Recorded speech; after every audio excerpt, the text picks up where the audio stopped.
fact, it's the president. It's the Breakfast Club. president. It's the president. It's the Breakfast Club. Good morning. Kamala. I said Kamala Harris. Kamala.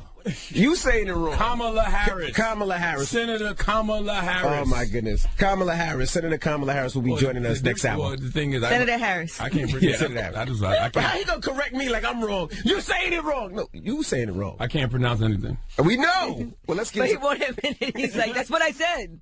let's get some front page news. What are we talking about, Yee? Let's talk about other people who have thrown their hat in the ring for the 2020 presidential bid.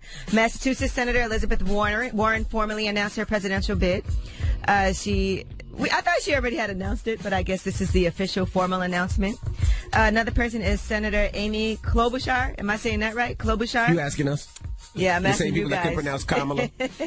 Kamala. Oh, my goodness. Stop it. Oh, my God. Anyway, she's from Minnesota, and she said, now when I said elected leaders should go not just where it's comfortable, but also where it's uncomfortable, this is what I mean. And she was there as there was snow and 14-degree weather. Well, I need all you presidential candidates, regardless of who you are, regardless of what your race is, you better have a black agenda. Okay? You better have an agenda for black people. If not, we ain't interested. All right. Also, we are on the brink of another shutdown. This could potentially happen this week on the 15th. That's when the temporary stop to the shutdown is going to be over, the halt to the shutdown. So I don't know what's going to happen on Friday, but they still haven't actually come to an agreement. Democratic and Republican negotiators seem to be on course for a deal, but the talks stopped over the weekend. There's a dispute over the limits demanded by Democrats on a number of places available in detention centers used by immigration and customs enforcement operations away from border areas. So we don't know what's going to happen. There could potentially be another shutdown. So just pay attention. There's some guy out there wishing Trump would shut it down before Valentine's Day. That's a great excuse not to buy a gift. What is that? Well, yeah, what I got to do with anything? You can you just can't lie afford and be it? like, I can't afford it. You know what I'm saying? I ain't get my check this week. You know what I'm saying? I'm sorry, baby. That damn Trump. Well, you can still plan something, even if you don't have any money. You still could be thoughtful, right? Now, let's discuss, since we're talking about spending money, T.I. is trying to do a call to action, and that's for Gucci, Prada, and Moncler. Now, for the Gucci call to action, stop buying Gucci for the next 3 months. If you own anything Gucci, do not wear it. That means clothing, handbags, belts, shoes, cologne, perfume, everything, and share with your network. That's the agenda. He said, as a 7-year customer and longtime supporter of your brand, I must say y'all got us effed up. Apology not accepted. We ain't going for this. Oops, my bad. I didn't mean to be racist and disrespectful towards the people. Ish, y'all knew what y'all was doing, and we ain't going for it. We all got to stop buying, wearing, and supporting this piece of Ish company and all piece of Ish companies until they learn to respect our dollars and value our business. Our culture runs this Ish.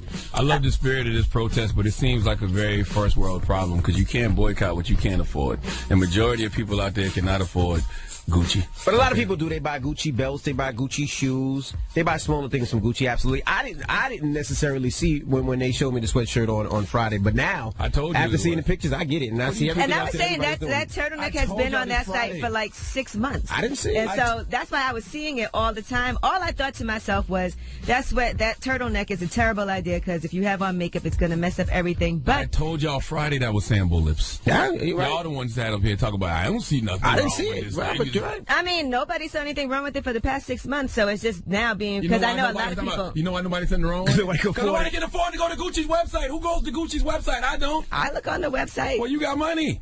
But that don't mean you buying it. I would never have bought that. But once you put it next to it, but I'm just saying people weren't outraged 6 months ago. So I've never been on Gucci's website in my life. I never seen it 6 months ago. When I seen it, I didn't get it. But now seeing that and the Moncler and the Prada, I absolutely positively I understand think when and you get do it. the side by side, that's Yep. when you really I see. mean, it's definitely blackface season in a lot of these fashion houses. But, you know, look, once again, I don't go chasing Gucci and Prada. I stick to the Mostly Mo T-shirts from Target and the Serve Fresh that I'm used to. All right. Well, Dapper Dan says that the CEO of Gucci is supposed to be coming to Harlem to have that conversation. And you know Dapper Dan is a designer and a black man from Harlem who is a Gucci designer. They Absolutely. have a collaboration. I just don't understand why y'all need somebody to disrespect y'all before y'all realize y'all got to start respecting yourself. What do you mean? As far as supporting black brands. You can support You black can brands. support both. You can buy 85% of what I wear is black designers and black companies. Right now. All the time. Okay. Okay? Yeah, I mean that's great, and I support a lot of Dapper Dan I'm not stuff gonna that he tell put people out. what- I support a lot of Virgil stuff that he puts out with Louis Vuitton. I support a lot of everything. So And why would y'all think that a European fashion house that's been around hundreds of years gives a damn about black people? I mean, Like, come on, man. Let's use some serious common sense here. All right. Well, that is your front page news. Get it off your chest. 800-585-1051. If you need to vent, hit us up right now. Maybe you had a horrible weekend, a bad weekend, or maybe you feel great and you want to spread some positivity. Get it off your chest. 800-585-1051. It's The Breakfast Club. Good morning. Chest. Whether you're mad or blessed, we want to hear from you on The Breakfast Club. Hello, who's this? So, man, it's Knowledge, man. How y'all doing? Knowledge, what's happening, brother? Man, hey, get it off my chest. Kevin Hart's speech. I think he one-up Meek, man. I think it was very motivating. However, I think that we need our leaders to really travel in the heart of where black people are, like in the Delta, like Arkansas, Mississippi, Alabama. Killer Mike said it himself. That's where the core of our black people are that's unlearned. Like, they need not just money or resources, but they need, like, women empowerment. They need to see and touch our leaders, like the Breakfast Club. And, Kevin. You think we leaders? Yeah, like other culture, y'all the leaders. Like, y'all the resources, what that energy that we need in the Delta, bro. Like, we need that down in Arkansas. We need to see, like, the women need to see, oh, there's Angela Yee right there. I'm out and about all the time. Not in the Delta, Arkansas, Mississippi. I'm talking about down there where... All right, we'll come out there. Do you know where I'm from, bro? I know where you from, Charlie, man. You different. Okay. South Carolina all day. All right. We got clusters. We talk about Black Philly and New York and Atlanta, but, man, I'm telling you, when you get down into these small towns where we need y'all influence, you'll see, like, damn, we like some years behind. No, we not. But keep achieving, though, man. Y'all keep achieving. Thank you, sir. What was it? He had a problem with... I don't think he had a problem. He just wants us to come out there. Oh, no, you're saying with Kevin Mahart's... Oh, no. What speech was he talking about? I think at the Rock Nation brunch. I thought it was positive. What, was the Rock Nation brunch on TV or something? No, it's on the gram. Put clips online. Oh. Hello, hey, Nikki. Hi. Get it off your chest, Nikki. Okay, well, I wanted to spread some positivity. So basically, I quit my government job on Friday to basically follow my dreams and travel the world. Okay, that's dope. You got some money saved up or something? I'm sure she does. Yes, I do. Are you going by yourself? Of course, yes. It's a mother-daughter business. So basically, I'll travel the world, getting all natural ingredients like herbs and spices for the hair and skin, and then I bring it back to the U.S.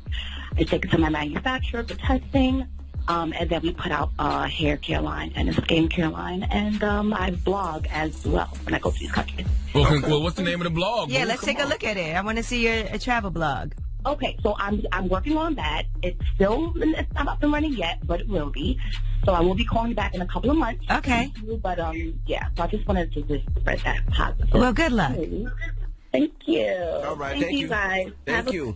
She. What's going on? Get it off your chest, She. Hey, so, I want to talk about this porn law that they want to enact over here in Hawaii. I think it's whack. Everyone thinks it's whack, too.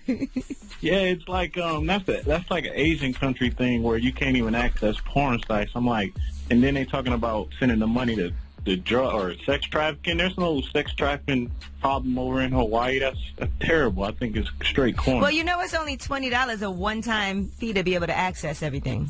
Yeah, I got that, but then they got your name on the registry of people who watch porn and things like that. Use somebody else's credit card, bro. Huh? What's your favorite kind of porn? Man, I ain't talking about that, bro. All right, well, I think He's so upset. If you can't tell us, then you need to be on the registry then.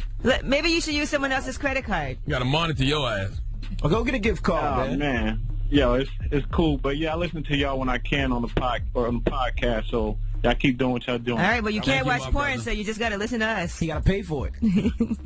All right, I'll take it easy. Get it off your chest. 800-585-1051. If you need to vent, hit us up now. It's The Breakfast Club. Good morning. This is your time to get it off your chest, whether you're mad or blessed.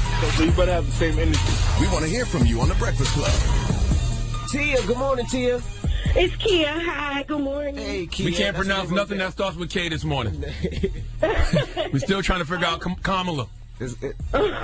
Kamala. It is Kamala. Yes, Yes. Kamala Harris. Kamala. All right, get it off your chest, Mama. Oh, okay. I was just calling just to say I agree with Charlamagne as far as the Gucci protests against, all the brands and all of that. I just think that that's just something we should have been doing. Why does it take, a picture, a hashtag, or whatever for everybody to get mad? We should have been supporting black companies. Okay. I think we all support black companies up here. Do you support black companies also?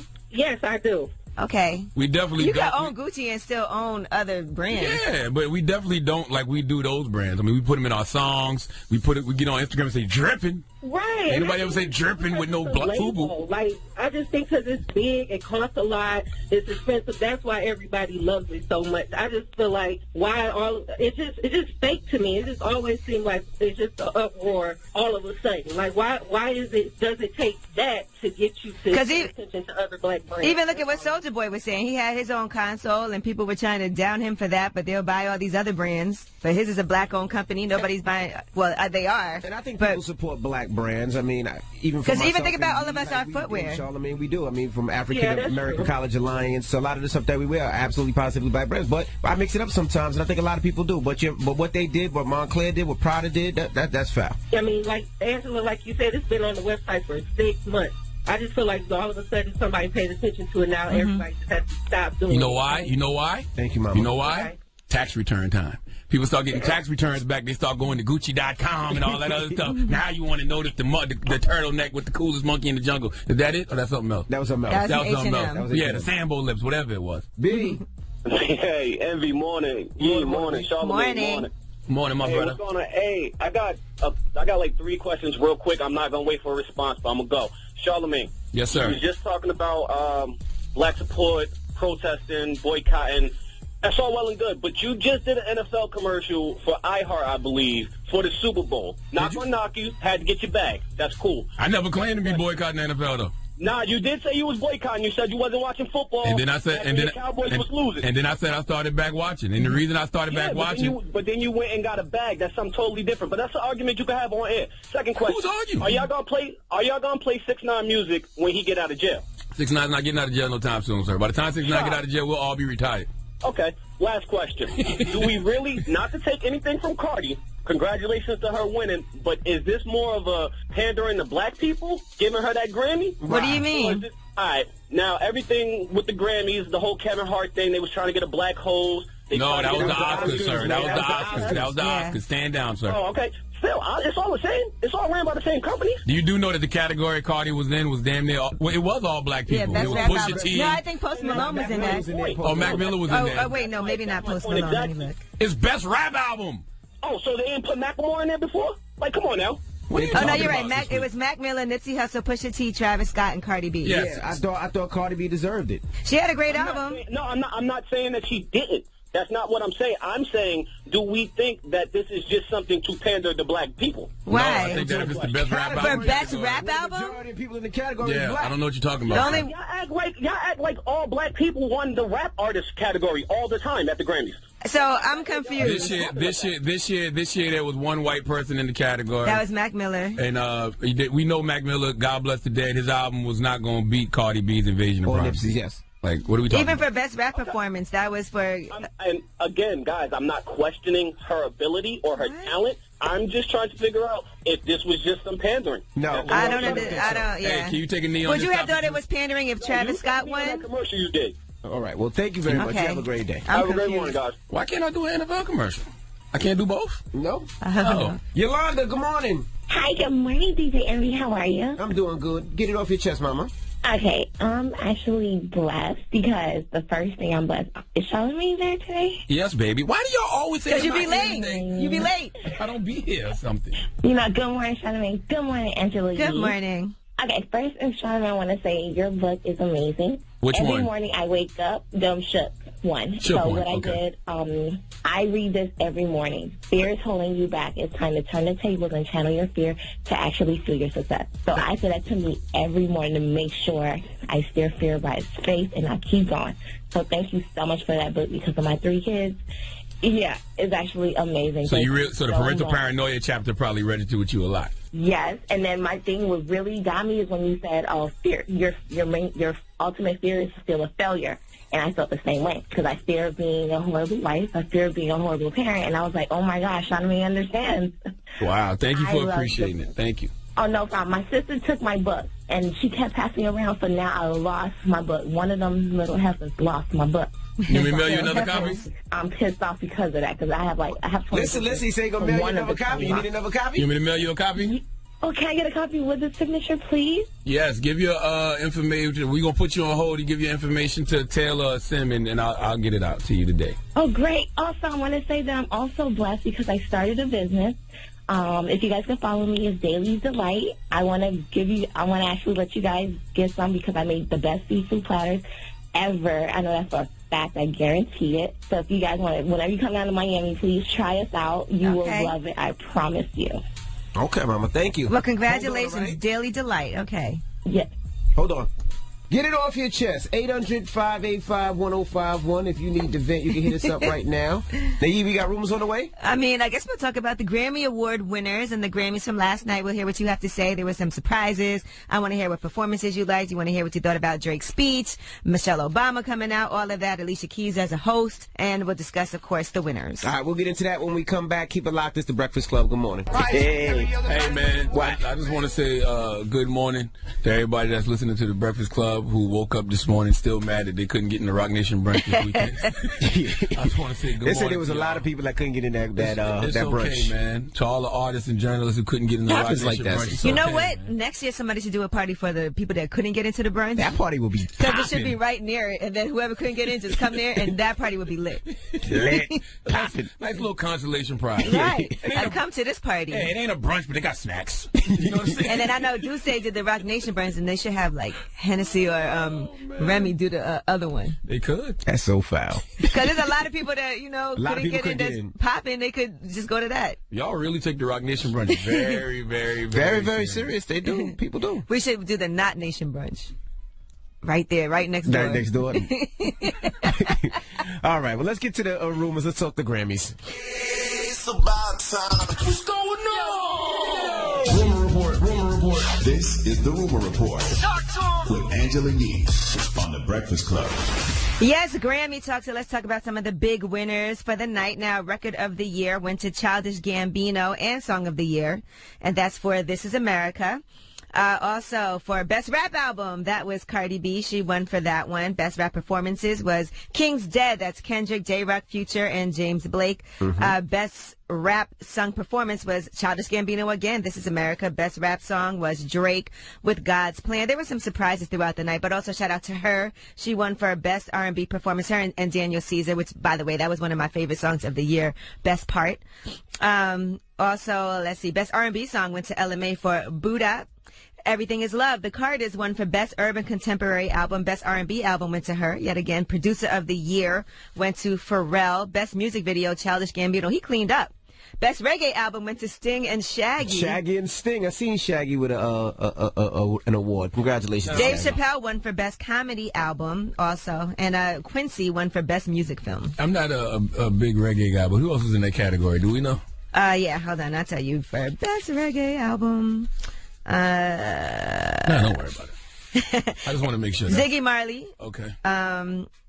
Okay, Protege, Black Uru, and Itana. You didn't hear none of that. I haven't heard none of it, but I would say that a Marley should have won. Okay, just gonna put that out there just because of Marley. All right, now, one of the surprises early on in the evening was Michelle Obama. She hit the stage with Jada Pinkett Smith, Lady Gaga, Jennifer Lopez, and of course, host Alicia Keys. It was crazy when she came out on stage. She could barely even get her words out. Music has always helped me tell my story, and I know that's true for everybody here.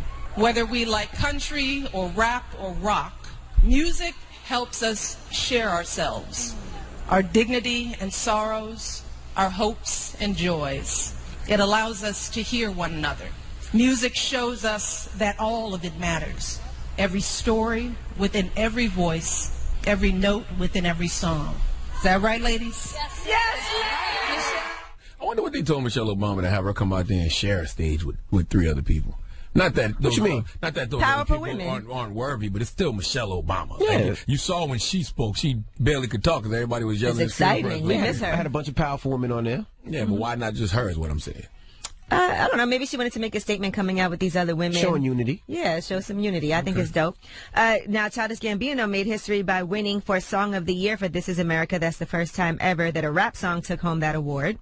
Also, Drake gave a speech. Now, we told you that Drake won for Best Rap Song for God's Plan, and here's what he had to say before he got cut off. We play in an opinion-based sport. not a factual-based sport. So it's not the NBA where at the end of the year you're holding a trophy because you made the right decisions or won the games. It's up to a bunch of people that might not understand, you know, what a mixed-race kid from Canada has to say. But look, the point is, you've already won. If you have people who are singing your songs word for word, if you're a hero in your hometown, you don't need this right here. I promise you, you already won. But next, a special. They just cut him right off. Listen, he's right, though. All of these culturally clueless corporate executives that don't know anything about our culture can't tell us what's hot or not in our culture, but they can cut your ass off when you start saying things they don't like. Well, I'll tell you who I was excited for. Cardi B. Mm-hmm. Now, Cardi B won for Best Rap Album, and she hit the stage with her husband, Offset, and had this to say. I want to thank my daughter because I'm not just saying thank you because she's my daughter. It's because, you know, when I found out I was pregnant, my album was not complete. I had like 3 songs that I was for sure having. We was like, we have to get this album done so I could shoot these videos while I'm still not showing. You, husband, thank you. Nah, seriously, because he was like, oh, you're going to do this album, girl. We're going to have this baby and we're going to make this album. And thank you so much, everybody. Now, she was backstage, and she actually gave her for real thank you speech for the Grammys, and this was to all her followers. All right, here's what she said. Thank you so much. Thank you, God, again. Thank you for always supporting me. If it's nothing without you, I'm going to thank you to my sister. Thank you to Partisan. Thank you to F. Thank you everybody that was with me, my Thank God. Thank my family. My mom's side of the family. My dad's side of the family. Thank you, everybody. And you want to know something? I read an article that Mac Miller family said that if he don't win, they want me to win. So I'm sharing this Grammy with you, mother. Rest in peace. And thank you, everybody. Bronze up. Yeah, I mean, the anxiety got the best of her when she was on the stage originally. You know what I mean? That's all. All right, well, I'm Angela Yee, and that's your Rumor Report. And I also want to say we don't, need the Grammys to validate anything in our culture, but it brings me great joy to see Cardi win. Absolutely. Salute to Congrats to Cardi, and man. Salute to Offset, too. I can see the faithfulness in his eyes. I can see the act right in his eyes. Offset will not be making the same mistakes he made in the past. Nope. I can see it in him. I have faith in him. When she was performing and they show his face in the audience and he had his tongue hanging out. That look is that's that I almost lost. They might have made another baby that night. That's that I almost lost it. And I will never again. I will not put myself in that position again. I know that look. All right. I know it. Okay. That's your Rumor Report. Now that was me. All right. You gonna stick your tongue out too? All I know is they've been putting that meme of Charlamagne laughing at Cardi B's jokes all over. I mean, Cardi's funny. Yeah. I'm the only person that finds her funny now. She got 40+ million followers. We've been laughing at her for 6-7 years now. With her. Down. All right. Front page is what we talking about. Let's talk about this boycott for Gucci, Prada, and Montclair. See what you think. All right, we'll get into that next. Keep it locked. It's the Breakfast Club. Good morning. Morning, everybody. It's DJ MV, Angela Yee, Charlamagne the God. We are the Breakfast Club. Let's get into some front page news. What we talking about, Yee? I'm just reading about your Knicks right now, MV. They're 10-45. Yes, they are 10-45. Wow. I mean, they were. I said they are. Oh. Yeah, so they're 10-45. It says if they lose this next game, it'll be a landmark moment for them. So we're thinking about next year. We're thinking about next year. Yeah, I think they're throwing the season away on purpose. But here's the thing. This is the funny thing about the New York Knicks. Every single year, whenever there's like some great free agents available, they always do these memes with the person in the jersey. And absolutely. They all got this hope that all of these people are going to be here next year. Kevin Durant, Kyrie Irving, Zion Williamson. Guess what you're going to end up with? What? That's all right. It says if they lose this game, it'll be their worst losing streak. Well, I'm a New Yorker. I like my New York Knicks, and I also support the Nets. Come over to the Nets. Yeah. I watch the Nets as well. Come over to the Nets side. I was at the Nets game on Friday. We lost. I just want but it was a good game. Knicks to win a couple. Maybe 2 in a row. Maybe. I don't know. 2 in a row. All right, now let's talk about T.I. calling for this cancellation of Gucci, Prada, and Montclair. Here's what he had to say. Everybody, you know what I'm saying, talk about H&M, then, you know what I'm saying, it's quick to run straight back in there. And that's why we ain't never got nowhere. Now here we got Gucci. We buy more of they than Italians do. Now, they want our business somewhere. They went and got Dapper Dan to become a designer consultant. So we don't have to force them to like us. But what we do have to do is stop spending our motherfucking money with people who gonna continue to give you their ass to kiss. The only reason Gucci had it because we made that hot. All right, now Dapper Dan said, I am a black man before I am a brand. Another fashion house has gotten it outrageously wrong. There's no excuse nor apology that can erase this kind of insult. The CEO of Gucci has agreed to come from Italy to Harlem this week to meet with me along with members of the community and other industry leaders. There cannot be inclusivity without accountability. I will hold everyone accountable. And T.I. is calling for this call to action to stop buying Gucci for the next 3 months. If you own anything Gucci, do not wear it and share with your network. Spike Lee is saying that he wants to demand that people actually, these fashion houses, hire more people of color and black people. I love the spirit of this boycott, but this is a first world problem. You know, you can't boycott what you can't afford, nor can you boycott what you have never bought. And it's a terrible weekend to announce that boycott because those Negroes have been playing in those Gucci outfits for the Grammys for weeks. Okay? You can't change a player's game. And then All-Stars coming up. Yeah, what? Some artists is like, look, man, I got you in March, Tip. Too much I already spent all this money going on in February. I got you in March, though. But on another note, we shouldn't have to get disrespected in order to start respecting our own. Okay, 85% of what I wear on a daily basis is from a black-owned company, but I'm not a fashion guy. I just like supporting my own. Right. So, of course, it's always important to show support, whether that means patronizing black restaurants, hiring black people to work for you and with you. Whatever it is that you can do to push the culture forward is important.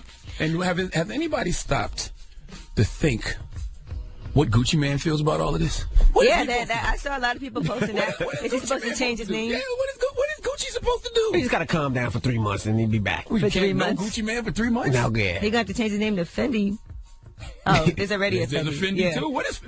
Well, Fendi hasn't done anything, have they? Oh, no. Let's dig into it. All right. Fendi, I think you good. I'm talking about, like, my man Fendi, though. Big Fendi. Fendi good because Fendi good. Right? Okay.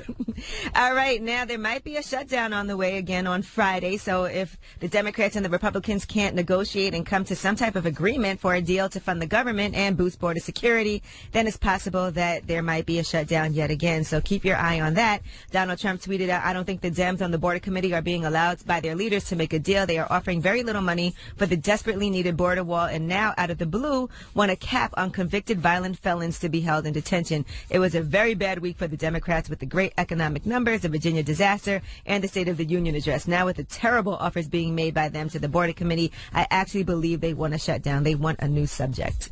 So he's trying to say because of the Democrats, there might be a shutdown. It has nothing to do with the Republicans not wanting to back down on this border wall. Anyway, and more people are announcing their bid for 2020. Elizabeth Warren has officially thrown her hat in the ring, and so has Senator Amy Klobuchar. Is that how you say her name? Sounds right. Klobuchar. Okay, she's announced her 2020 presidential bid as well. So let's do our research. I'm not interested in any candidate who doesn't have a specific agenda for black people. And with that being said, we do have a guest joining us this morning, right? Yes, this is her second time on The Breakfast Club. Correct. Something tells me that y'all will be paying more attention to her now. Because That's right. Last time she came, she was just the U.S. Senator of California. Now she's the U.S. Senator of California and 2020 presidential candidate. That's right. Kamala Harris will be joining us when we come back. I'm so mad. I was in L.A. for this one. You missed it last twice. week. Yeah, you missed it both times she came up here. Yeah, you just why you dodging Senator Harris? You Stop. You know, I had that trip booked for a while. So I wish I would have been here, though. It's I your can't second wait. time. I'm just asking. I'm sure she'll be up here Starting again. to look a little suspicious. All right. We'll talk to Kamala Harris when we come back. Don't move. It's The Breakfast Club. Good morning. EJ, NV, Angela Yee, Charlamagne the Guy. We are The Breakfast Club. We got a special guest in the building. Yes. Miss Kamala Harris. Kamala Harris. Senator Kamala Harris. How are you? I am very well. Good morning. Good morning. Welcome back. Now you're a 2020 presidential candidate. I am. Yes. Why? Why did you do that to yourself? I'm happy you did, though, but why? You know, here's the thing. For many reasons, including this. Over the course of the last 2 years, we have all seen so much that is wrong. We have seen American values under attack. We have seen the American dream under attack. We have seen babies being taken from their parents at the border in the name of border security when, in fact, it's a human rights abuse. Mm-hmm. We have seen an economy that is not working for working people. They passed this tax bill that is benefiting big corporations in the top 1%. And meanwhile, middle-class America is trying to get through each month and pay the bills. That's a fact. They are denying climate change. I mean, it's extraordinary what's happening. All to benefit big corporations in the top 1%. And that is not reflective of what we need, much less who we are. And that's why I decided to run. You were immediately attacked, it seems like. Like, immediately as soon as you announced it. You know, as soon as he announced, I mean, I was so excited. Yeah. I posted when she came up here and we were talking to Howard and Hampton, and I was like, this is the only Howard University alum that I'm going to support. He just wants to remind you that Hampton is the real HU. That's all. It's not, It's not about that. You know. But you were attacked so fast for being a prosecutor, and people were upset about it. You know, what do you say to some of those critics? I'm not going to ever apologize for saying that when a child is molested or a woman is raped or one human being kills another human being, that there should be serious consequence. I'm never going to apologize for that. Mm-hmm. I also believe strongly that the criminal justice system in America is deeply flawed and it must be reformed. And I'm going to tell you also, when we know a system needs to be reformed, when we know it's broken, there is certainly a role on the outside. But we also should not take ourselves out of the opportunity to be on the inside and have an impact there and be an ally to what we need to do around reform from the inside. And I'm going to give you a couple of examples. As a prosecutor, when I first started, it was during the height of what was happening with the Crips and the Bloods, mostly in L.A. Mm-hmm. And so California was passing all these gang enhancements. And I'll never forget sitting in my office where there were a bunch of folks that I worked with standing outside talking about how they were going to prove a gang enhancement, which would cause somebody to go to prison for a longer time. And they started talking about the way the person was dressed and the corner they were hanging out on and the music they were listening to. So I walked out of my office and I said, hey, my cousins and my family, members of my family dress that way. I have family and friends who live in that neighborhood. And I've got, now I'm going to date myself. And I've got a tape of that music in my car right now. You said cassette tape, you got a tape. Oh, yes. Okay, all right. Right? But these are the days that when I created a reentry initiative, when I was the elected district attorney of San Francisco, focused on young men, getting them jobs and counseling, people would say to me, what are you doing? DAs would not know what reentry meant. They would literally ask me, what does the word mean? Two, people, Democrats and Republicans, would say to me, what are you doing? Your job is to put people in jail, not let them out of jail. Mm-hmm. And I'll give you another example of what it means to be inside the room. When I was DA, I cannot tell you the number of mothers, and in particular black mothers, who would come to the front window of my office, and they would say to the receptionist, I want to talk to Kamala, and I don't want to talk to anybody else but Kamala. And I would go to the window, and I'd bring them back to my office, and they would cry. And they would say, nobody is taking this case seriously. My son is dead. And they're not investigating it. They're not taking my complaint seriously. And no one is acknowledging my pain. So those are the experiences I had. Now, listen, did I get enough done? No. Did I want to do more? Absolutely. But, you know, there are people who, in this campaign for president, are definitely going to try and hit us from the right and the left. Mm-hmm. Because they sense that we and our campaign may have strength. Does it bother you that it seems like so many people that are against, you know, it's not so many people, but the people that I've seen are against look like you and look like me and look like Charlamagne, our own? I think I get what you're saying, but I think black people just have questions for people who may not know who exactly you are. So it's just basic questions. Like, so they say they want to know, what did you do to hurt black people as a prosecutor? Because you said you regret some things. Well, what I regret is not having done enough. Mm-hmm.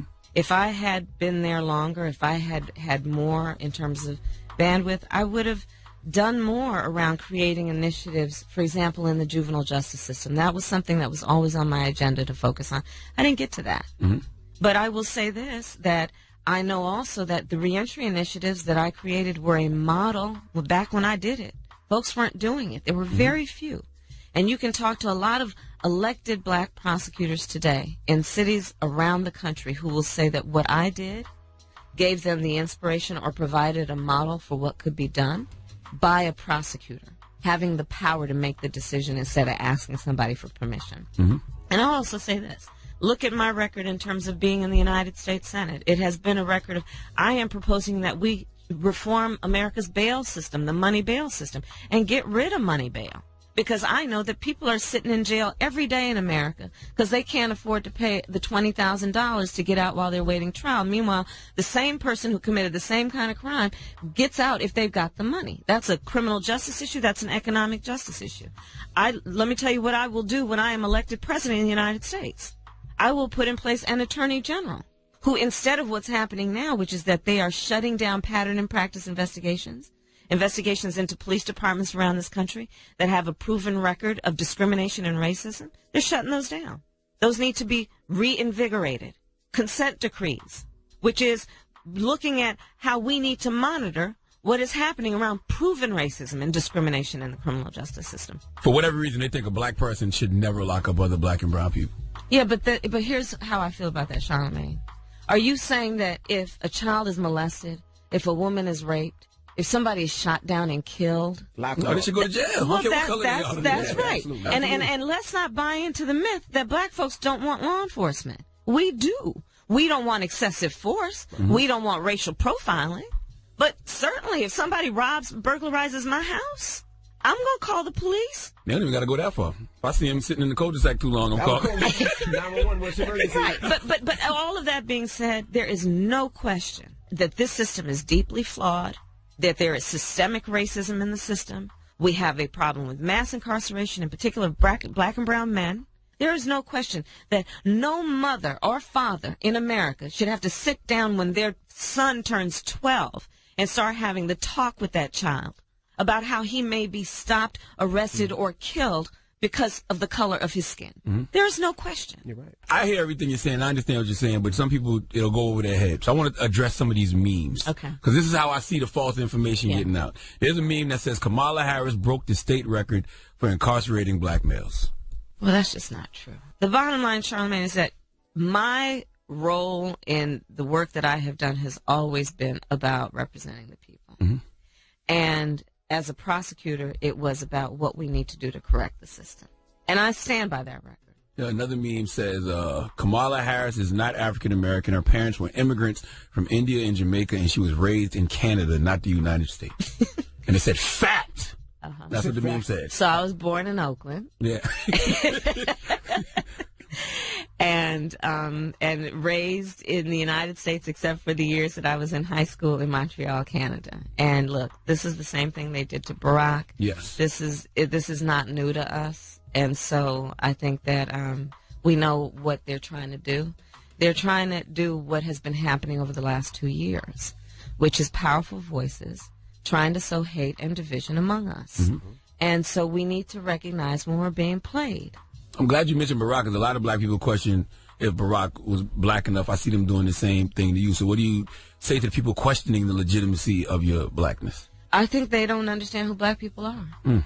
So I'm not going to spend my time trying to educate people about who black people are. Because right now, frankly, I'm focused on, for example, an initiative that I have.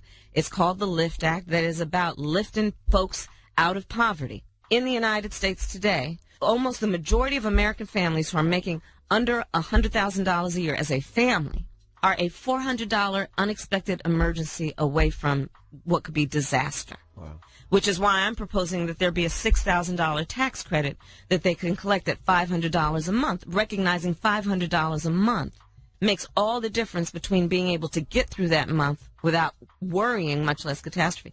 I'm focused on the fact that in the United States today, in 99% of the counties in America, if you are a minimum wage worker working full time, you cannot afford market rate for a one-bedroom apartment.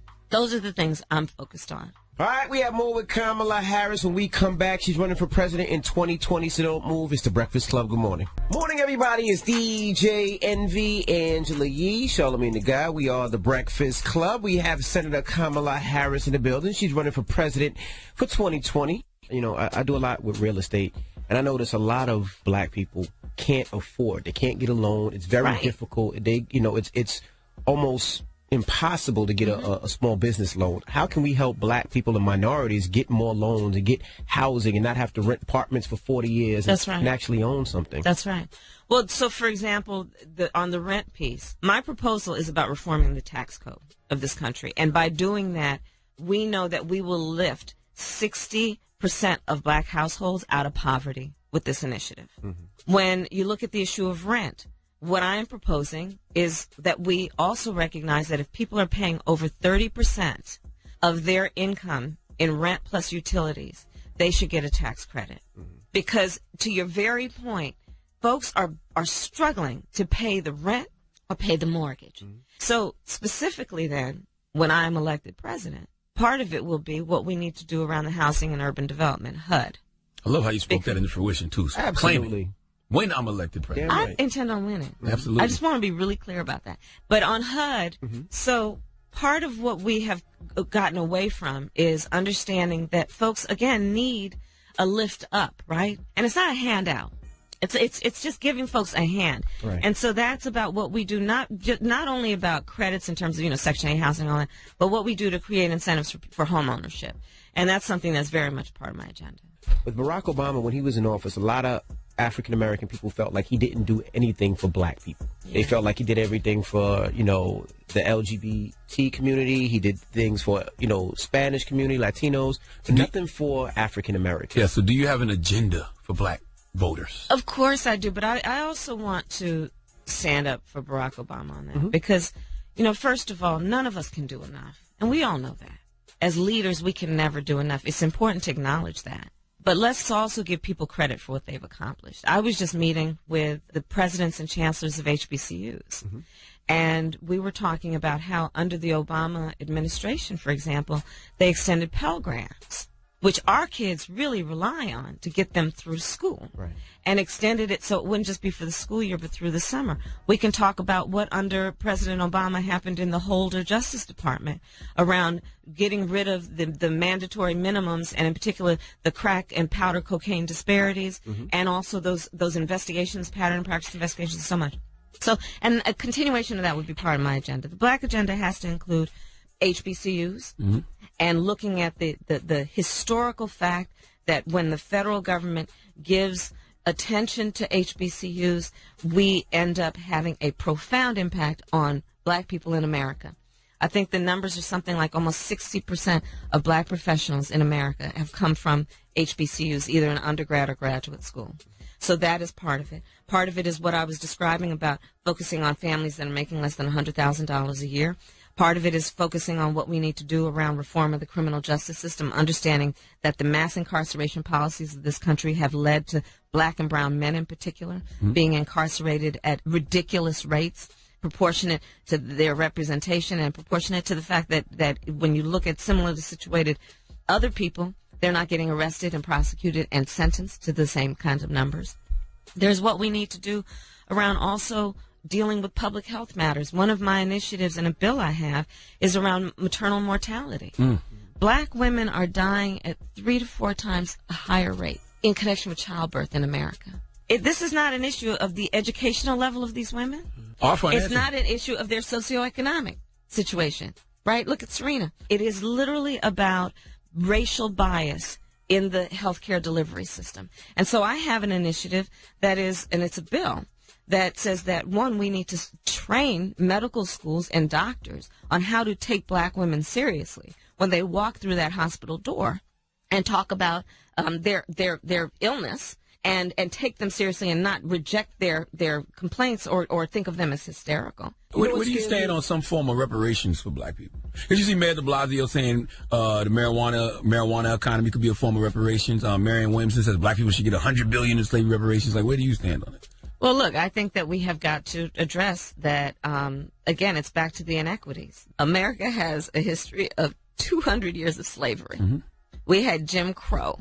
We had legal segregation in America for a very long time. The Voting Rights Act was only strong for 50 years, and then they wiped it out with this United States Supreme Court in the Shelby decision, to the point that 22 states immediately thereafter put in place laws that one court found were crafted with surgical precision to have black people not be able to vote. So we've got to recognize, back to that earlier point, people aren't starting out on the same base in terms of their ability to succeed. And so we have got to recognize that and give people a lift up. So you are for some type of Yes, I am. reparation? Okay. Yes, I am. You know what worries me and bothers me? When I seen Bernie and Hillary running, people rolled for Bernie so much that when she actually won, they turned their back. And they did not want to have anything to do with Hillary, which was part of the reason why I felt like she lost. Do you have that fear, or is there a game plan for that? Because there's so many people running. There's going to be people that's going to be gun-ho with Cory Booker and gun-ho with you and gun-ho with whoever runs, whoever else runs. Is that some type of, I guess, strategy to make sure that if one of those people don't make it and you make it, that those people ride with you? Because if they don't, it's going to be like it's kind of divided so much that we have 45 again. It is my hope and prayer that we do not divide. When I first made the decision to run, I actually called a number of my colleagues who had either announced or I knew were thinking about announcing, to make just that point and to reach out to them. I have a great deal of respect for the folks who have decided to run, and I know there are others who are seriously thinking about it who I also respect. I would hope that we understand that there is so much at stake right now. Mm-hmm. And to your point about the 2016 election, we would be at an inflection point even if he hadn't been elected. The world is changing. Economies are rising and falling in different countries. You see populations shifting. We're certainly not talking enough about climate change and what that is going to do in a very short matter of time in terms of what world our children are going to live in and our grandchildren are going to live in. So there's so much that's happening. Mm-hmm. And this is a moment that's actually, I find, very exciting to think about. What is our plan for what will be America's standing in the world given so much change that is happening? Mm-hmm. And so at least I'll speak for myself. Right. That's the prize my eye is on, which is to look at where we need to be, unburdened by where we have been. All right, we got more with Kamala Harris. When we come back, don't move. It's the Breakfast Club. Good morning. Morning, everybody. It's DJ Envy, Angela Yee, Charlamagne the God. We are the Breakfast Club. We have Senator Kamala Harris in the building. She's running for president in 2020. Charlamagne? Your truancy program got a lot of criticism, too. Did you actually lock anybody up? No, we never locked anybody up. That was an initiative that was focused on my belief that education is a fundamental right. A child going without an education is something that all of us as a community should be highly concerned with, and we should put in place incentives to get children into school every day. Here's the thing that was behind that. I did an analysis of who the homicide victims were who were under the age of 25 when they were killed, when I was DA. And over 90% of them are high school dropouts. When I started to look at the statistics, I realized that 82% of the prisoners in the United States are high school dropouts. An African-American man between the age of, I think it's 30 and 34, who is a high school dropout, is 2/3 likely to be in jail, have been in jail, or dead. There is a direct connection between public education and public safety. I looked at the issue of elementary school truancy. An elementary school truant is 2 to 3 times more likely to be a high school dropout. I looked at the issue of third grade reading level, something that we really need to understand.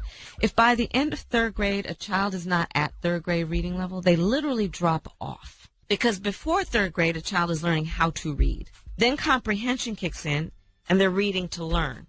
So I focused on this, understanding that so many of the children in our community are at risk for not going to school every day while they're in elementary school. And it is not a function of that parent's love for the child. It is usually a function of that parent's ability to have the resources they need to take care of what needs to happen on a daily basis. So you didn't lock up parents when their kids didn't go to school? I'm just trying to clear up all the BS. Yeah, no. Also, and I know the answer to this too, they say you oppose legalizing weed. That's not true. I know. and look, I joke about it, half joking. Half my family's from Jamaica. Are you kidding me? They be so mad at you. Right. Yeah. No, I do not. No.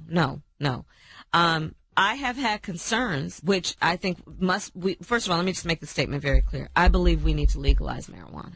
And we need to research, which is one of the reasons we need to legalize it, the impact of weed on a developing brain. Mm. You know, that part of the brain that develops judgment actually begins its growth at age 18 through age 24. The frontal cortex, I think. That's exactly right. Yeah. That's right. The other issue that we've got to address is how we're going to measure impairment when somebody has been smoking weed in terms of driving. So that needs to be addressed also. But I am absolutely in favor of legalizing marijuana. We've got to do it. We have incarcerated so many, in particular young men and young men of color, in a way that we have not for the same level of use other young men. Mm-hmm. Have you ever smoked? I have. Okay. Like I inhale. I did inhale. It was a long time ago, but I just broke loose. I mean, was it in college? Uh-huh. See, I like stuff like that. That's a real honest answer. Was it a blunt or joint? It was a joint. Hey. Yeah. Do you remember the high? I do. So if it was legalized all throughout the country and medicinal, would you do it? Listen, I think that it gives a lot of people joy, and we need more joy. We need more joy in this world. Another myth is I don't know if it's a myth, but they say you took campaign donations from big banks. No, I have not taken from corporations and big banks. I don't believe that I have. What does Kamala Harris listen to? What were you listening to when you was high? What was on? What song was it? Oh, my goodness. Oh, yeah, definitely Snoop. Tupac, for sure. What do you listen to now? What's your favorite hip-hop artist now? What's your favorite artist? You know who I really love is Cardi B. You like Cardi B? I really do. Okay. Everybody gets really, just jokes. Sometimes I just turn on Be Careful of Me. That's your favorite well, it's one of them. I think she's so fantastic, but there's so many. What's your favorite place to go to relax? When this is over, you say, I'm gonna take a couple days and go here. Where's that? My kitchen and start cooking. Your kitchen. What's your favorite meal to cook? Curry goat. Yeah, man. Jerk chicken. Yeah, man. them gonna push and bring me back a goat and I cook it up. What's your favorite meal to cook? It ranges. I make a really mean bolognese. I cook it for about 4 hours. Bolognese. It's like it's an Italian meat sauce. Oh, okay. And then I do it with like pork and veal and beef. You eat pork still? Yeah, I eat the pig. Jesus Christ. Sometimes. That might do it for me. I don't know if I can. Bacon. That's what I'm saying. Bacon, I call bacon a spice. Yes. Bacon is a spice. Absolutely. A bunch of things. I make the best greens you've ever had. Now, I'm gonna hold you to that. I'm gonna tell you why, because they're gonna turn that into a soundbite, and they're gonna say that's one of them times you pandering to black people, but she's black. No, but I'm black. Yes. And I'm proud of being black. Absolutely. And I was born black. I will die black. And I'm not gonna make any excuses for anybody because they don't understand. And we want to taste the greens. We want them with turkey, not ham hocks. Ain't no one with no ham hock. Well, I do it with bacon. Bacon. I know this is not the last time you're going to be here, but I do want to ask you this before you leave, because I see this online all the time, and I don't think it's fair. Because I don't even think the personal life should matter, but they do mention your husband a lot. And they say, how is she so black, but she married white? Look, I love my husband, and he happened to be the one that I chose to marry because I love him, and that was that moment in time, and that's it. Word. That's it, and he loves me. Word. Absolutely. That's all that matters. That's right. All right. Well, thank you for joining us. We appreciate you. And please, Thank make this your second home when you come to New York. Okay. All right? Yeah. Because you're talking directly to the people that have questions, and there's going to be more questions as the campaign continues. We need to address them. Yes. We need to address them. Because when we come to Cali, we come to get some bacon. And some greens. I know that's right. I can do vegetarian, but you're not vegetarian. You just don't eat pork. I might be by the time the 2020 election come around. I'm leaning there. Vegetarian? Yeah. I can do a lot of vegetarian too. I have a few good recipes trying to distract me from them greens. We gonna find out if them greens popping or not. Yeah, but I make them with bacon. I'm telling you. Okay, I'll got them for you. And where can we donate to your campaign? Because I know you raised $1.5 million in 24 hours. I'm sure that number's gone up. Yes, it has, and and the thing that I'm really proud of is at an average of $37 a contributor. Wow. KamalaHarris.org. KamalaHarris.org. Thank you. Well, it's Kamala Harris. Okay. It's the Breakfast Club. Good morning. Thank you. It's good to be with you guys. Morning, everybody. It's DJ MV, Angela Yee, Charlamagne the Guy. We are the Breakfast Club. Good morning. Salute to Kamala Harris. Kamala Harris, yes. There you go. This is our second time on the Breakfast Club. First time as a 2020 presidential candidate, but won't be the last. Correct. I tend to like Kamala Harris. I like Kamala Harris, too. I do. Okay, so that's where you're swaying toward as of now. I didn't say all that. I decided I like her as a person. I'm just saying you sway to her right now as far as what we know. I've liked her for a while now. I've liked her for a while now.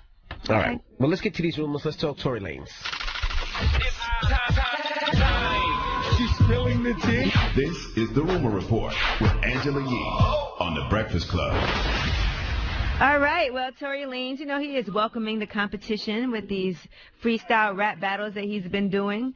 And now another artist actually did a diss song toward Tory Lanez, but clearly he's doing that for, just the sport of it. He's a Canadian rapper as well. His name is Dax, and he put out a diss record called I'm Not Joyner or Don Q.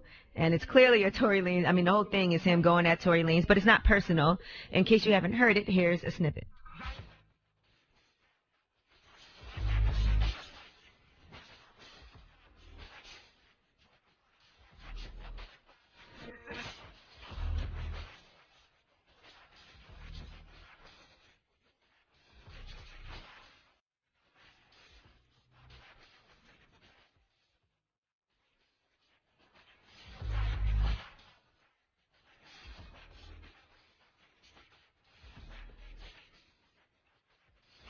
All right, so that's the part of the diss record.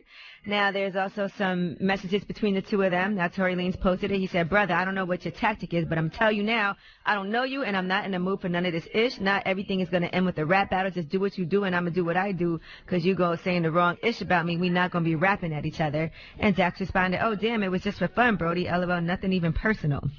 Well, unfortunately, Tory Lanez ran into Dax and videotaped their interaction where he forced Dax to apologize. Here's how it went. Come here, this or this not gonna end, my. Apologize, bro.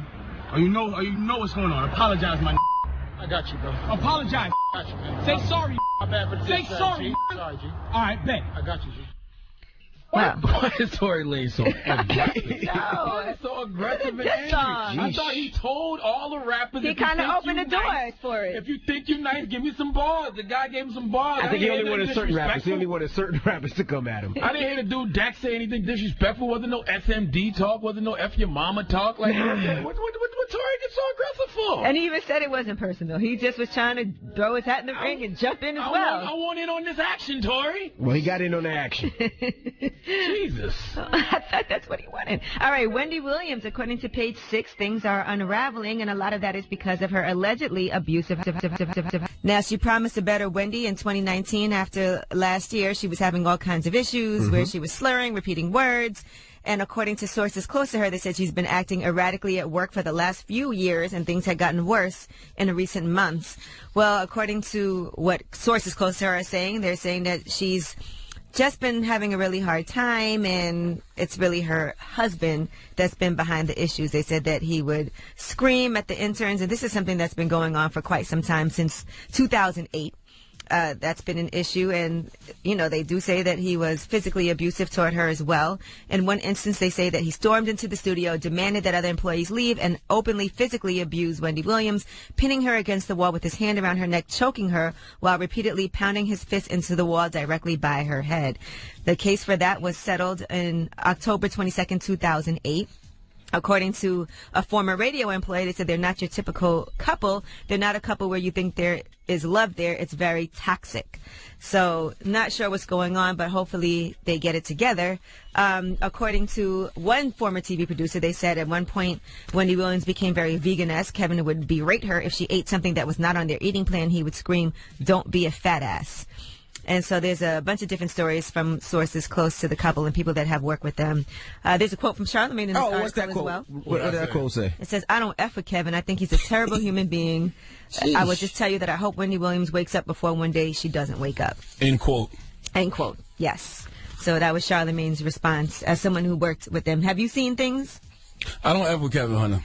He's a terrible human being. She didn't ask you that. I said, I mean, there's sources close to her that are speaking out that have worked with her. You worked with her very closely. I think the Karma Cafe is open and you get served what you deserve. That's what I think for Kevin Hunter. Could you see these allegations being true?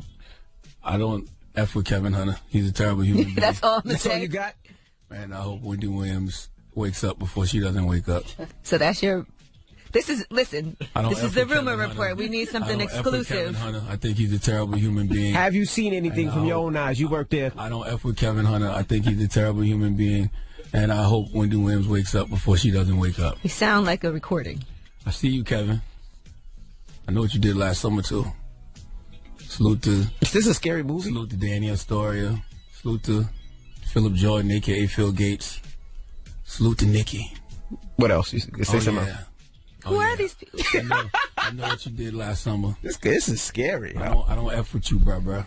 At all. Goodness no love there. Zero. All right. Zilch. All right. I'm sure one day we're going to find out what this is all about. Oh, one day you will. But in the meantime, this is a rumor report, so you don't even got to worry about that. Let's mark this date, February 11th. One day we're going to play this back, and he said this on the rumor report. It sounds like a scary movie. When all these allegations come to light. It's other shoes about to drop, baby. You ain't got to worry about that there. Anything else you want to say? And you know, Charlamagne has never been very vocal about his not effing with Kevin Hunter until now. So exactly. I'm sure there's something that we don't know about yet behind the scenes publicly. Okay. Want to say anything else? I don't F with Kevin Hunter. All right, I'm Angela Yee, and that is your rumor report. Charlamagne! Wait till that other shoe drops. Yes. Who you giving that donkey to?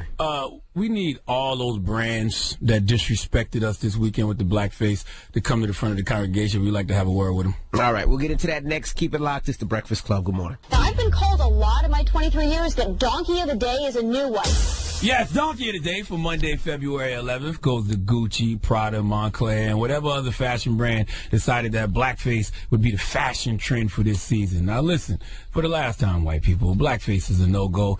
I don't even understand why we have to tell you this anymore, okay? That's exactly why there can be no more passes when it comes to things like blackface, okay? Nobody can say they didn't know, all right? This isn't a teachable moment for anyone. At this point in life, you should know what blackface is, and you should know why it's offensive, okay? Blackface has been around since the 19th century, okay? And it's a form of theatrical makeup used predominantly by non-black performers that represent a caricature of a black person. Now, when these non-black performers do these caricatures of black people in blackface, it's mostly always negative stereotypes, whether it's Ralph Northam, governor of Virginia, or comedian Sarah Silverman. We all wonder, why do these mayonnaise-flavored mammals continue to disrespect us by wearing blackface? Okay, here's the thing. I don't care why they wear it. I just know when they wear it, from now on, there should be consequences and repercussions. That's why, even though I think this is a very first-world problem, I'm glad T.I. called for a boycott of Gucci, which led to a boycott of all those other brands who all decided to put blackface on their merchandise. Can we hear what Troubleman 31 had to say, please?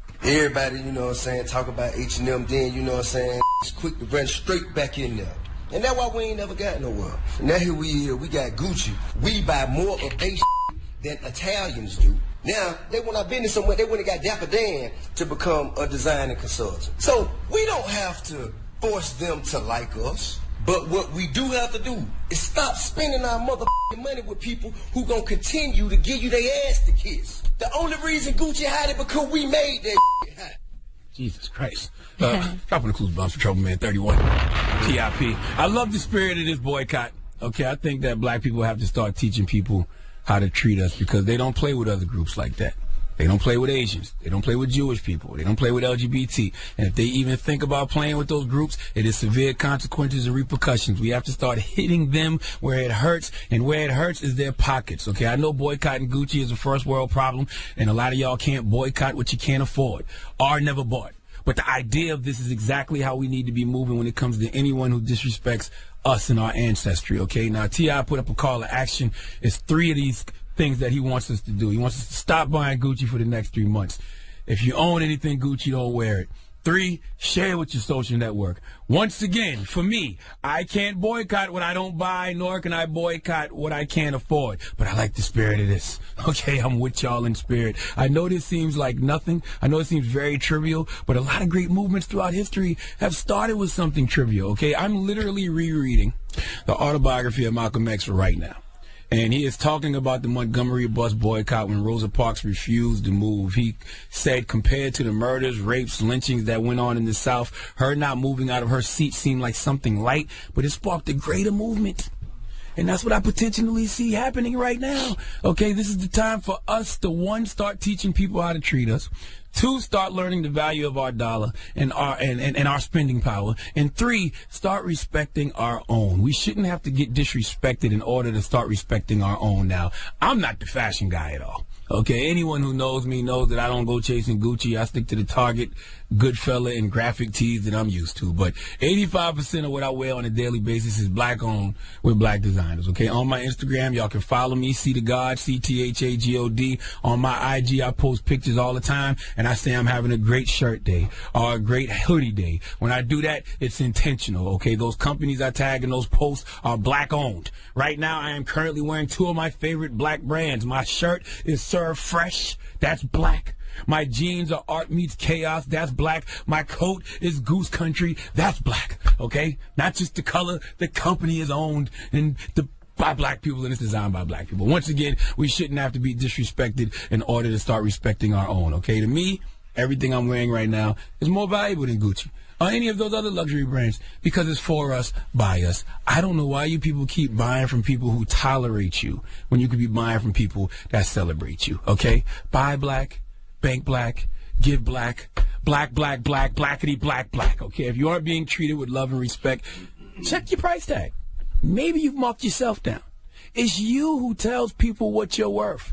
Get off the clearance rack and get behind the glass where they keep the valuables, okay? Black people, you are valuable. Your dollar is valuable. Act like it. You teach people how to treat you by what you allow, what you stop, and what you reinforce. Let's reinforce putting just as much energy into supporting black businesses as we do putting energy into boycotting white ones. Please give Gucci, Prada, and Montclair the biggest hee-haw. All right. Well, thank you for that donkey of the day. Yes, sir. And it's important what Spike Lee had to say, too, that he's not wearing Prada or Gucci until they hire some black designers to be in the room, he said, when it happens. That's true, because then you won't make these mistakes. Mm-hmm. You know what I'm saying? All right, now, what we talking about, yeah? Woo. All right. Well, this was interesting. A couple of days ago, Alexandria Amor, that's her name on social media, very pretty girl, pretty woman. She posted a voice message that someone left for her, this guy named Melvin. I guess she gave him her number at her job, and he got upset because she wasn't responding. Check it out. Hey, this is Melvin. I texted you last night. You never responded back. If you didn't want me to have your number, then why did you give it to me? That was kind of like dumb as hell. You got your little rinky-dink minimum wage job at Marshall's, and you think you the bomb and ain't even a firecracker wearing wigs like you some 90-year-old lady with no hair. I'm not about to be chasing you around. I mean, unless you're mentally retarded or something. Normally when somebody calls or texts you that you gave your number, you respond back. He's hurt. Now, the message went on from there. He had a lot of things to say about all the women that he gets in San Diego and so on and so forth. A lot of people thought this was the same guy, Trey, who called in for Ask Ye. If you remember, here was the Ask Ye question. We have Trey on the line. Trey, good morning. Good morning. So I'm going to the DMV, and I see this bad bone cell come to the door. So I get her number, and then I text and I call, and she barely responds. So I'm like, why you give me your number if you weren't interested? All right, I don't know. Question. Did he expect her to call him back after that and say, you know, you're right, I was tripping? I think he did. You know what I'm saying? I think he did. Did he expect They're that? trying to tell her off, which is crazy. But it's so crazy to me just because she didn't respond. Now, here's the advice that I gave to Trey. What are you saying on these text messages and when you call? Hey, how you doing? You know, just are you when you're available, we got some time, we can go out to eat, go out to dinner, get to know each other. You know, your basic stuff, and she'll come back with, oh, well, you know, I worked all day, I'm busy, or I was going to spend some time with my son. I'm just like, okay. Well, yeah, Trey, she's clearly not interested. All right. Just don't send no passive-aggressive text messages. We can't stand those. Oh, too late. Okay. Damn it, Because that's annoying. That'll make me never hit somebody back. And that's right. That'll make you never hit somebody back. And I feel like this, Alexandra, you dodged a bullet by not answering that guy. Anybody that reacts that way is not somebody you ever want to talk to in life. The fact that you could get so mad about someone not responding, someone you don't even know like that. Well, let's open up the phone lines. 800-585-1051. Has that happened to you? It seems like that would have happened to Charlamagne. Maybe a girl gave Charlamagne a number, Charlamagne and call back in your day? Listen, this has happened to me a few times where people get so mad that you don't respond. Somebody ain't calling you back? I'm with you. It's not even about relationships sometimes. Sometimes it can be about business. By the way. Like, relax. Yeah, you give somebody get your number and then they reach out to you because they're trying to do something with you, some business or whatnot, and you don't get back to them, then they leave you some crazy message. That happens sometimes. That happens all the time. It's crazy. Like, why do you think that's going to work? But we want to hear your stories of things that have happened to you where you gave somebody your information, you gave them your number, somehow you didn't respond right away, or maybe not at all, you weren't interested. What happened? Yeah, that happens all the time. Let's talk about it. 800-585-1051. If that happened to you, call us now. It's The Breakfast Club. Good morning.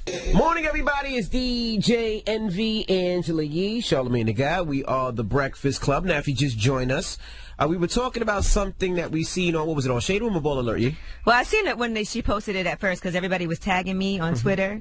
And so this woman, Alexandria Moore, she got a voice message from a guy she gave her number to. Hey, this is Melvin. I texted you last night. You never responded back. If you didn't want me to have your number, then why did you give it to me? That was kind of like dumb as hell. You got your little rinky-dink minimum wage job at Marshall's, and you think you the bomb and ain't even a firecracker wearing wigs like you some 90-year-old lady with no hair. I'm not about to be chasing you around. I mean, unless you're mentally retarded or something. Normally when somebody calls or texts you that you gave your number, you respond back. Now we're asking 800-585-1051. Has that ever happened to you? Has that happened to you, Yee? Yes, it definitely has. I remember one guy, and I met him. It was supposed to be business. Then he started texting me, trying to ask me out. And so I just ignored him. And he started sending me these really nasty, rude messages like, oh, so you think you are that, da-da-da-da-da. That's why these guys treat you like ish. And I'm like, I have a boyfriend. Relax. Get out of my messages. And I have never hit him back since. That happens to me a lot. If you ever fly somewhere, like if you fly to L.A. or get on a plane and you're talking to somebody, and then they be like, damn, you can't answer your phone? I'll be like, I was flying. Yeah, that happens all the time. Charlamagne? Stuff like that happens to me all the time, especially when it comes to business, man. Somebody called my phone last week saying they got my number from somebody in Mom's Corner and they wanted to talk to me. And they was like, you know, I was like, well, you got the wrong number. And they was like, this is not Charlamagne. I said, no, you got the wrong number. And I hung up. Then they sent me a text. As much as I listen to you on the radio, I know your voice, and it's effed up. You don't have time to talk to a black financial advisor, something, whatever, shaking my head. I blocked his number. You know what I'm saying? I can't believe you tried to say it wasn't you. Yeah. That's a little disrespectful. Now, that's a little disrespectful. No, what's disrespectful is calling somebody's phone unsolicited. You know what I'm saying? I would have just been like, I can't talk right now, hung up and blocked the number. I wouldn't have said I wasn't me. That wasn't me. It ain't me. And I changed my voice up through that. It's like, yeah, hey, this Charlamagne? No. Who this? This Charlamagne? No. You got the wrong number. We know it's you. Sonny! Hey, good morning, Breakfast Club. Hey, morning, Sonny. Now, this happened to you, Sonny? Yes. Oh, my goodness. This happened to me a couple years ago. I gave this guy my number. Like, he seemed cool or whatever. And I ended up having to go I got called into work that night. I ended up working a double. My phone died. So when I got home, I plugged my phone in. How about I had 6 text messages, 2 missed calls, and 2 voicemails from him? No.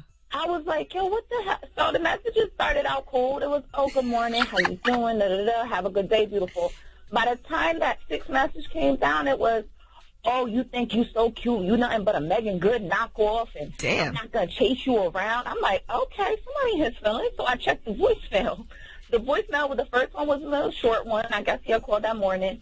The second one, this man went on a rant until the voicemail cut him off. You know you're crazy when you leave in voicemails because no one even does that anymore. Yeah, I mean, no one leaves a voicemail. He's going to cut you off like the Grammys cut Drake off last night? Listen, I'm thinking it's a bill collector voicemail or something. I went to delete it. I'm like, wait a minute.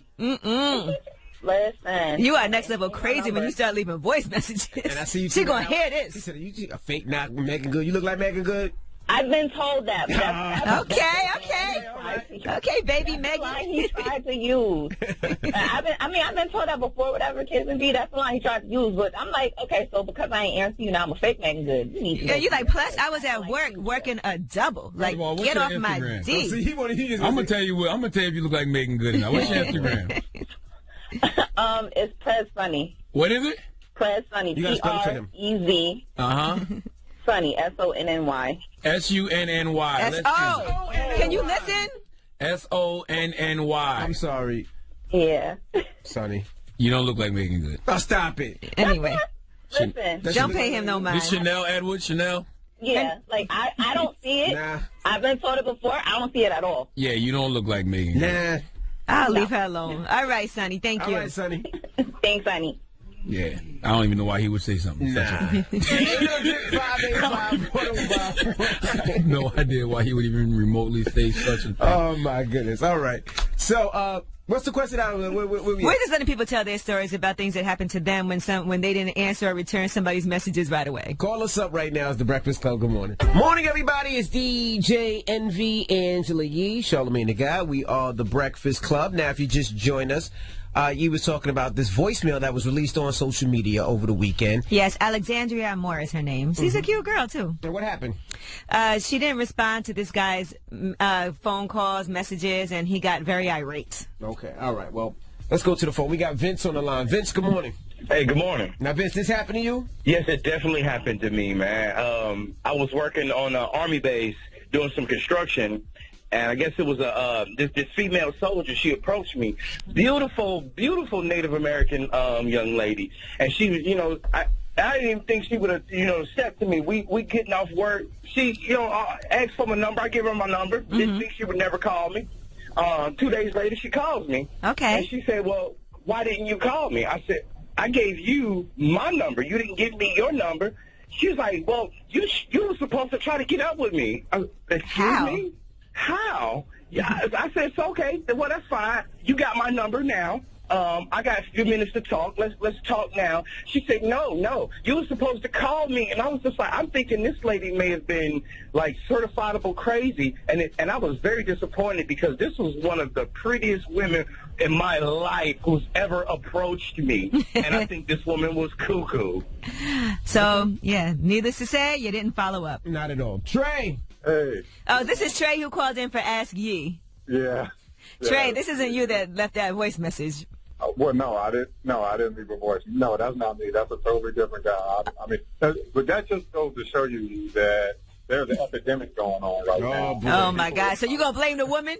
I'm not. I don't want to blame anybody, but we don't want to be one-sided here.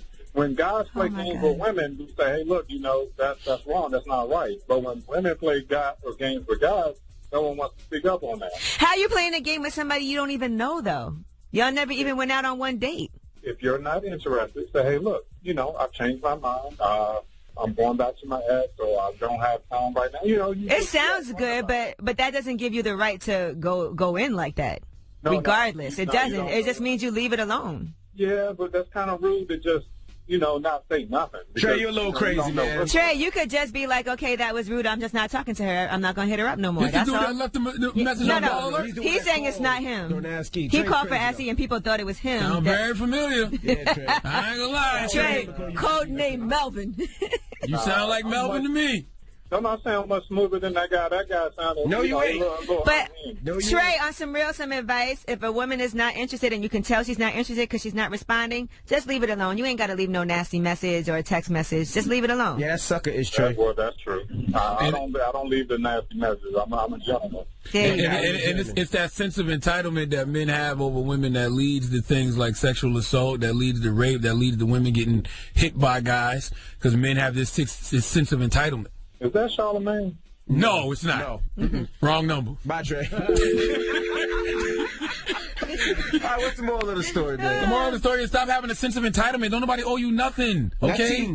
Nothing at all. Look, if someone's not interested, just don't try to talk to them anymore. Simple, period. No reason for leaving a nasty message. No reason for texting somebody something nasty. She's not into you. So what? Move on. Find somebody who is. All right. Well, we got rumors on the way. Yes.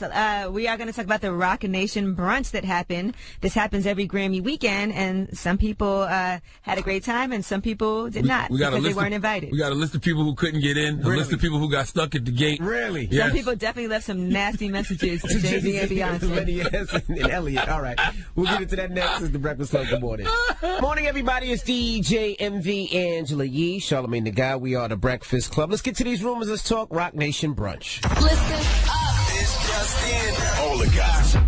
The Rumor Report. Gossip. With Angela Yee. It's the Rumor Report. The Breakfast Club. Well, the Rock Nation pre-Grammy brunch happened over the weekend, and a lot of people couldn't get in. A lot of people did get in, though. Now, they do this every single year, and it's like one of the biggest events of the year. That's what everybody wants to get into. So Rock Nation got better border security than the USA, goddamn. All right? We saw a lot of people that were there, though. We saw Robin Thicke was there, Machine Gun Kelly, Fat Joe, Casanova was there with Memphis Bleak. Yep. Terrence J was there. Mm-hmm. Lori Harvey was there, and people were going in on her because it was a video clip where she was talking to Jay-Z, and she's laughing, and the Beehive came for her. Boy, they were so mad that she was laughing, and she even responded. And on the Shade Room, she said, meanwhile, I'm part of the Beehive. All that's beautiful, but we need justice for our guys who couldn't get in, man. I love Rock Nation. Those my people, but we need justice for the following. Who? Ty Dolla $ign. No. Okay. Ty couldn't get in? He couldn't get in, all right? He was told that they were at capacity when he was at the gate. How do we know this? We saw video? I have sources. Yeah, sources, okay. Who else you got? Tuma Bass. Tuma? Our guy Tuma. Used to be a Spotify, now YouTube? Yes, Tuma couldn't get in. Shaheem Reed of Revolt. Shaheem? Hip-hop historian Shaheem. Why are you embarrassing people that couldn't get in? They couldn't get in. Who else? Listen, this is a good one. Who? B-Dot from Rap Radar. No, B-Dot, they do a podcast with Tidal. With Tidal. He works. Oh, my God. No. Drop one of clues bombs for Rock Nation security, baby. No. That's who Donald Trump need to be trying to get at the border. But truthfully, this is why you got to get places early. though, especially something like this that you know everyone's going to. He works there, though. I'm not finished. Did Elliot get in? I don't know. Low key, our guy Low Key. Low Key? Duce Palooza? Yes, our guy Cass. No. All right. In fact, everyone who's a part of Duce Palooza except for Ravy B and Rory didn't get in. I don't know how true that is, but I just decided to You just throw made that out up. Why are you being so mean to Is there people just more? because they couldn't get I'm in? not being mean. Is there more? Latoya Andy, why Lucky. are you... Latoya Lucky couldn't get in? That's disrespectful. Where are you looking this up at? All right, I'm going to move on. Anybody else? Let's talk about people who were there. No. Dame Dash, but I mean, come on. Shut up. Anyway, Meek Mill and Kevin Hart were there, and there was a video clip that's been circulating Oh, my goodness. of a speech that they gave, kind of a toast, and here's what was said. More family, more freedom, more ownership, more wins. If you're around this group of people, you're not motivated by what you see, you're a loser. Losers like to lose, winners win. Winners win because they surround themselves with winners. I'll be damned if I'm not around a bunch of winners. Look around you, goddamn it, and ask yourself, do you want it? Because if you do, you get in rooms like this. That's actually a lie, though. And there's What you him. mean? He was there. Yo Gotti was there with them. What's a lie? Kaiser. Shout out to Kaiser, who gets in every year, no problem. It ain't for Peck us. everybody. What's not? Like, your life ain't gonna change just because you was in that room. Joe Ed was there. It could inspire you. Your Instagram might get a little lit. It could inspire but your you to life work is not hard. really It's all gonna about change. inspiration. It could inspire Okay. you to work hard and be better. All right. Yeah, it's true. All right. That's it. But it ain't. Your life doesn't magically change. Okay, it wasn't a magic wand. All right. It could be. You could have made some good networking opportunities there in the room. All right. Well, how would you know? Magically That's change. exactly why people be getting left at the gate right there. You fighting to get in because of conversations like this. And then you could have got a picture with Jay-Z and with Beyonce. Why beat out and just hop the gate? That would be embarrassing. I cannot do that. Being outside was embarrassing? He would have got tasered. That would have been awful. I did hear a scooter pulled up, and they asked him to get on the scooter, but border security said, no! You will not be a part of a caravan that bum rushes this Rock Nation brunch. That's how I beat All right, now Lil Uzi Vert is having some issues getting his music out. He's saying that he might have to start all over on a whole new project. Here's what he told his fans. Now I gotta figure it out, bro. I haven't did anything wrong, bro. Or have one of your boys leak it, bro. But it's still like if I leak it, it's still not gonna be like the same outcome. And I gotta start over. You think so? I really believe it everything. For real? No lie. All right, he's saying he does want to drop music, but he says when people don't love you, they'll hold your life. If you sign a MF and hold that ish against you, and that go for the streets, you ain't supposed to sign no paper in the streets because that's ratting. And he wants to get out of his deal, is what it's really seeming like. If you guys remember, we had DJ Diamond Cuts up here, and she was one of the first people to put Lil Uzi Vert on. Here's what she had to say when she was on The Breakfast Club. We started creating songs. I played it on the radio. Cannon hit me. Cannon was like, yo, Diamond, who's that kid you played on your set? I said his name is Uzi. It's an artist that we working with. He was signed to our management at the time. You know what I mean? So he said, Uzi, come down to Atlanta. Let me show y'all how we work. If you like how we work, you know what I mean, you can sign with us. And he went to Atlanta, started, little by little, he wasn't talking to us anymore. I had called Cannon. I'm like, yo, Cannon, what's up? What's going on? He was like, I don't know. He don't want us to tell y'all what's going on with him. And that's pretty much how it happened. We heard on the street that he got signed to Atlantic. Lord knows I love that sassy, savage Lil Uzi. Mm-hmm. But ain't no good gonna come to you and tell you do rap by DJ Diamond Cuts. You see, I got my silly finger. I see. Oh, my goodness. But you just can't do that. You can't sign to somebody and then when you want to leave, just be like, all right, I'm out. Nah, not if that person sacrificed, put money into your project, put money into blowing you up, and now that you blew up, nah, you can't just leave. It doesn't work like that. You can pay out the contract, though. I mean, you can, but not contractually. You're going to honor this contract. Right, absolutely. I'm going to get my bread. All right, well, I'm Angela Yee, and that's your Rumor Report. All right, shout to Revolt. We'll see you guys tomorrow. Everybody else, the People's Choice Mix is up next, and we're going to start off with some Cardi B, especially because she won that Grammy. So Drop one of Clues Bombs for Benderella. That's right. Let me know your favorite Cardi B joint. I'll get it on in the mix. Shout to Cardi B. Congrats again. It's The Breakfast Club. Good morning.